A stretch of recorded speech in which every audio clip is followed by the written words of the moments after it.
Des initiatives heureuses ont été prises en Afrique du Nord pour donner aux jeunes le goût du sport aérien. À Fort-de-L'Eau, des ateliers groupent garçons et filles pour le montage des modèles réduits. Travail délicat qui exige non seulement de l'adresse et de la patience, mais encore un minimum de connaissances techniques. Sans doute s'agit-il d'un jeu, mais d'un jeu qui peut révéler de véritables vocations, qui peut amener plus tard la passion d'un grand jeu, celui des hommes de l'air.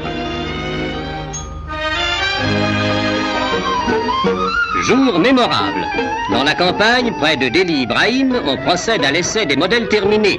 Le cœur bat tandis que l'on suit les évolutions de l'appareil. Comment va-t-il se comporter? Les officiels sont là, prêts à tout juger, et notamment, impassible, l'officier chronométreur.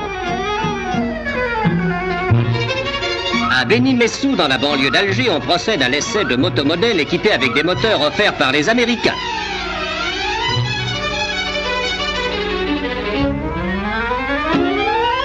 Contact. Gaz. Enlevez les cales, si l'on ose dire. Oh, allons, tu feras mieux la prochaine fois. Au concurrent maintenant. Son zinc va-t-il subir le même sort?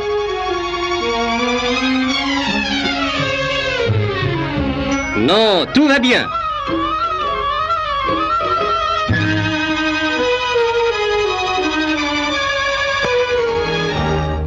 Il existe à Alger un centre d'exposition et de documentation interallié.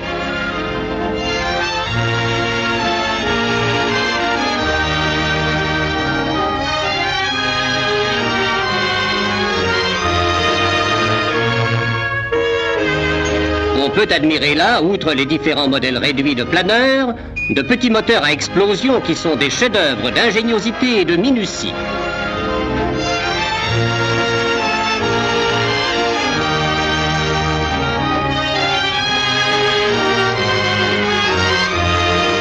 Visage d'enfants aux yeux émerveillés. Bientôt, ces jouets seront les leurs. Qui sait si parmi eux ne se trouve pas l'as futur, le solitaire fanatique, pour qui les routes invisibles du ciel n'auront pas de secret.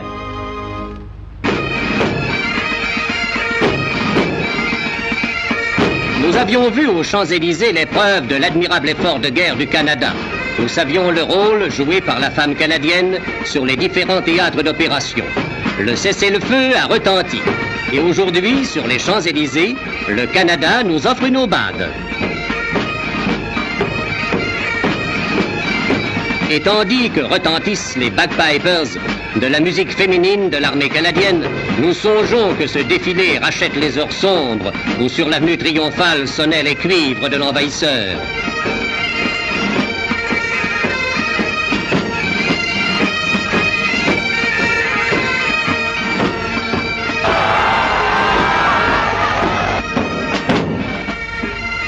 Un curieux ballet anime soudain les Tuileries.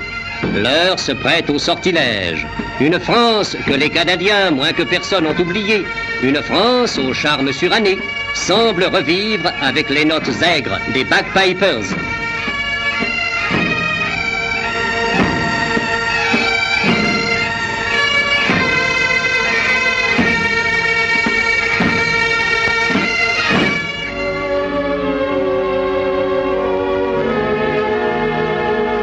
À Marseille, le général Ingold visite les combattants sénégalais qui vont regagner par avion leur terre natale.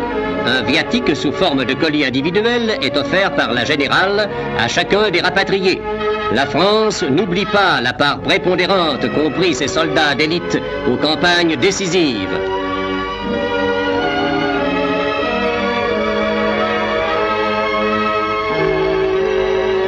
En quelques heures, le Dakota va ramener au pays ces hommes dont la plupart n'ont pas cessé de combattre pendant 5 ans.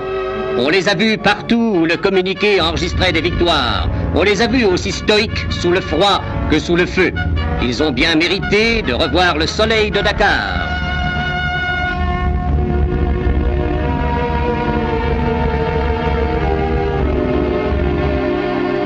Le voici, ce soleil du retour. Le colonel Métra, représentant le général Magnan, accueille devant un détachement d'honneur ceux qui n'ont pas voulu être libérés avant d'avoir participé à la libération de leur seconde patrie.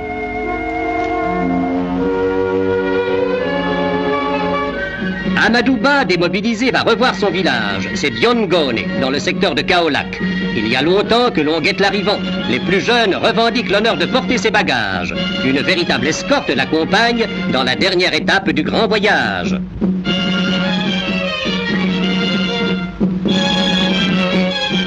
Amadouba a le sens du protocole. Il prend la tête du cortège dès que les cases sont en vue. Le village est en effervescence. C'est un véritable événement que le retour du guerrier Amadouba. En son honneur, les tam-tams se déchaînent, les femmes dansent. Spontanément, le village entier témoigne son allégresse par une manifestation traditionnelle.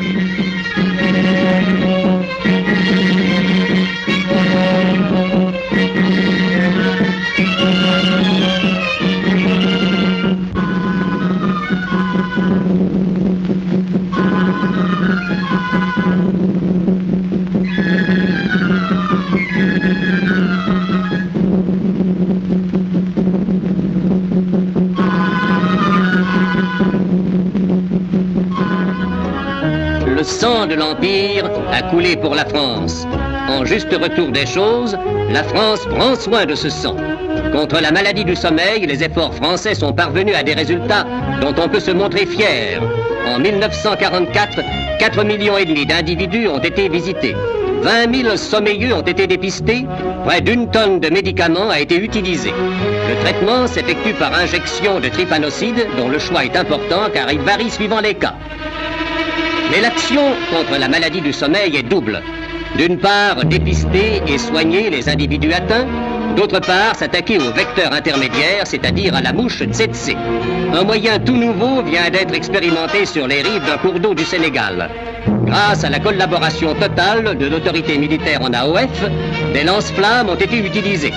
Le flambage est pratiqué à 3 ou 4 mètres de hauteur contre l'adulte. Il est plus appuyé au niveau du sol.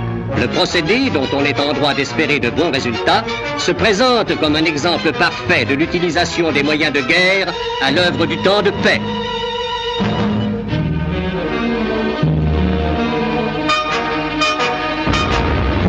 À Ouakam, près de Dakar, le colonel Varier assiste à une démonstration de la compagnie blindée européenne. Toute manœuvre a en Afrique du Nord un caractère particulier. L'exil volontaire, le bled, le climat, tout confère aux conditions d'entraînement un aspect d'aventure. Les jeunes qui composent cette unité, la première compagnie blindée au Sénégal, sont pour la plupart désengagés. Beaucoup d'horizons sont fermés, ils ont choisi vite et bien.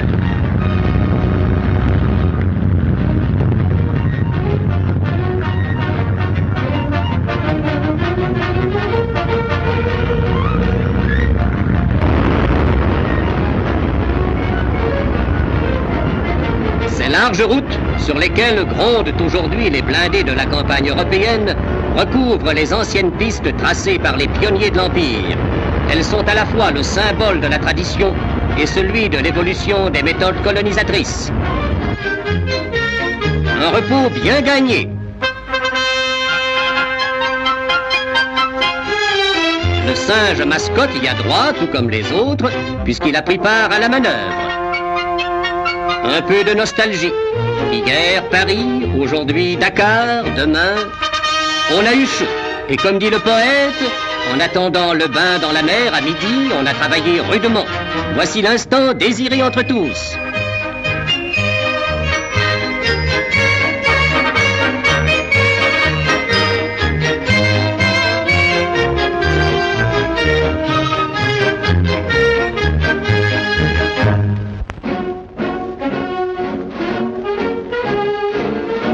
Pendant l'hiver 39-40, le torpilleur Sirocco participa glorieusement aux opérations navales. 3 citations à l'ordre de l'armée lui furent décernées pour son action contre les submersibles ennemis. Mais il sombra lors de l'évacuation par mer de Dunkerque. Il existe désormais un centre Sirocco. L'école des moniteurs du centre Sirocco soumet les futurs chefs de file à un entraînement intensif. Il faut en faire des athlètes. L'ascendant d'un chef sur ses hommes est fonction de sa capacité à leur montrer l'exemple dans tous les domaines.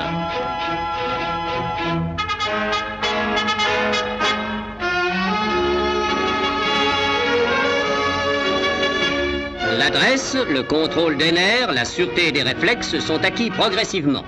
Comme dit la chanson, il faut être marin avant d'être capitaine. Il faut aussi être maître de soi avant d'être maître des autres.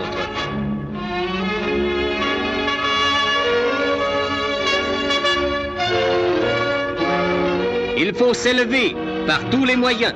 Ce n'est pas seulement une consigne pour un exercice acrobatique.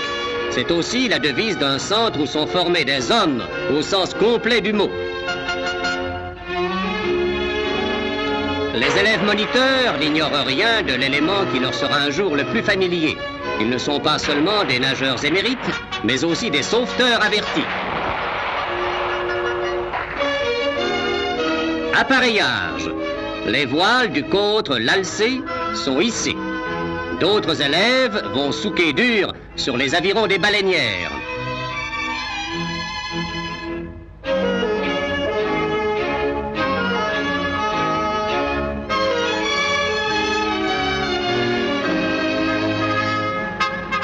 Nul ne peut se dire marin s'il ignore les secrets de la marine à voile.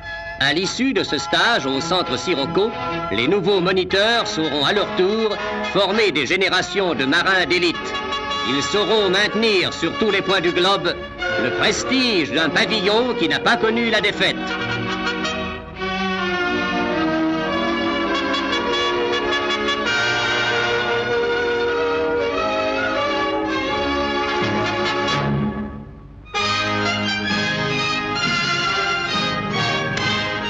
Venant par avion de Calcutta, l'amiral Thierry d'Argentlieu est accueilli à Saigon par le général Leclerc, le brigadier général Gracie et le contre-amiral Graziani.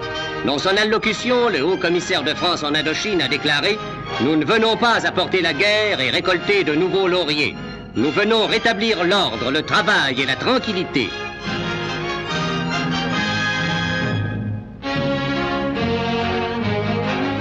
La compagnie de débarquement du Richelieu va coopérer aux opérations du dégagement de la région de Saigon. Le commandement français va utiliser au maximum les possibilités de transport que représentent les rivières et les canaux.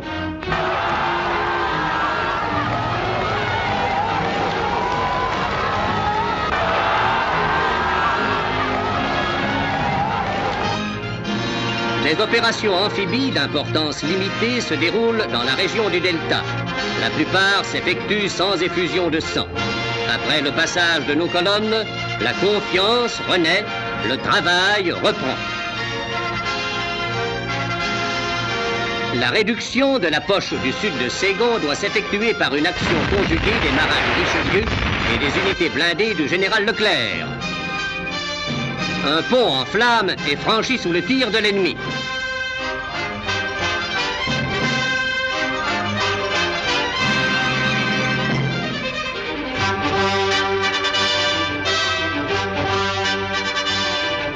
Mais malgré les difficultés qu'oppose la végétation, malgré les retards engendrés par les destructions du Viet Minh, la zone de paix s'étend avec l'avance de nos troupes.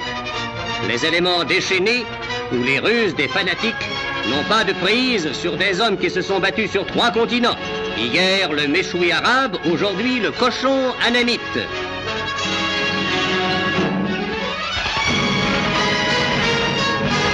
Gokong est pris. Un des nôtres connaîtra le dernier repos dans le jardin de la résidence. Et la présence de ce mort donne un sens plus lourd au geste traditionnel du lever des couleurs.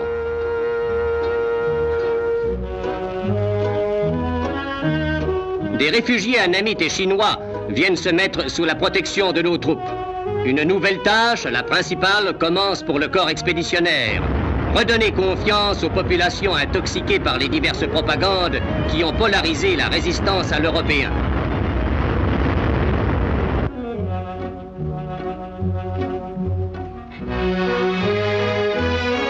Désormais, c'est pour nous que de gré ou de force, le Jap doit travailler. Bien des ponts ont été rompus par sa faute entre l'Europe et l'Asie. Pour trouver le général Leclerc, il suffit de se rendre à l'extrême pointe de l'avance française. Sur les bords du Mekong, comme à Paris, Strasbourg ou Berchtesgaden, il montre le chemin.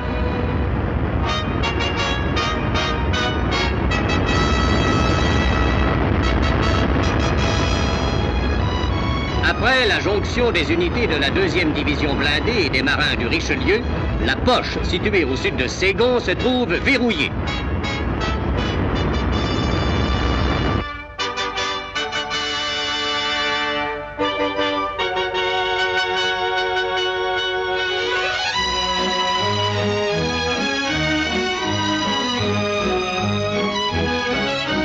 Mais la présence d'une élite en Extrême-Orient ne s'est pas manifestée seulement sur le plan militaire. Les chefs du corps expéditionnaire savent que le maintien du prestige de la France n'est pas incompatible avec l'émancipation des autochtones. Et cette conception de notre rôle civilisateur est clairement exposée par le lieutenant-colonel Massu, qui dirige les opérations du sud de Ségon.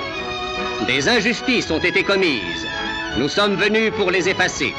Et pour prouver à la population annamite que bien loin des luttes fratricides qui actuellement l'opposent à nous, il existe une solution de justice et de paix dans le cadre d'une autonomie intérieure de l'Union française.